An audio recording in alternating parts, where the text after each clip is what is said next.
بسم اللہ الرحمن الرحیم نحمدہ ونصلی علی رسولہ الکریم اما بعد۔ عزیز سامعین، یاد رکھیں اسلام کا جزء لازمی صبر ہے۔ صبر کے علاوہ اسلام کچھ نہیں ہے۔ جیسے انسان کی زندگی کے لیے پانی ضروری ہے، ایسے اسلام کے لیے صبر ضروری ہے۔ اللہ پاک نے فرمایا وَجَعَلْنَا مِنَ الْمَاءِ كُلَّ شَيْءٍ حَيٍّ کہ ہم نے ہر چیز کی زندگی پانی سے دی ہے۔ تو جس طرح انسان کی زندگی پانی سے ہے، اسی طرح اسلام صبر سے۔ اللہ پاک فرماتے وَجَزَاؤُهُمْ بِمَا صَبَرُوا جَنَّةً وَحَرِيرًا کہ صبر کرنے والوں کا بدلہ اور ان کی جزا جنت ہے۔ اور ایک جگہ پر اللہ نے فرمایا وَجَعَلْنَا مِنْهُمْ أَئِمَّةً يَهْدُونَ بِأَمْرِنَا لَمَّا صَبَرُوا کہ ہم نے ان کو زمانے کا امام بنا دیا، زمانے کا مقتدا بنا دیا جب انہوں نے صبر کیا۔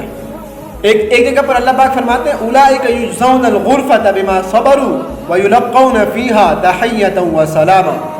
اللہ پاک صبر کرنے والے کو ایسی جنت نصیب کریں گے، ایسی جنت اس کو دیں گے جس کا گھر محلات وہ موتیوں سے، چاندی سے اور سونے کی اینٹوں سے وہ اس کا گھر بنا ہوگا، جس کی چھت اللہ پاک کا وہ عرش ہوگا، اور ایسی وہاں پر خوشیاں اور آرائشیں ہوگی۔ اللہ پاک اس کو سلام کریں گے، اللہ کے فرشتے اس کو سلام کریں گے، وہاں کے جنت کے غلام اس کو سلام کریں گے، وہاں کے حوریں اس کو سلام کریں گی۔ میرے دوستو، صبر کے دامن کو کبھی نہ چھوڑو۔ صبر ہی ایسی چیز ہے جو زندگی کو گل و گلزار بناتی ہے اور آخرت میں انسان کا مقام وہ جنت اور جنت کے وہ عظیم بالا خانے بناتی ہے۔ اللہ پاک سے دعا کرتے ہیں کہ اللہ پاک ہم سب کو صبر کرنے کی توفیق عطا فرمائے۔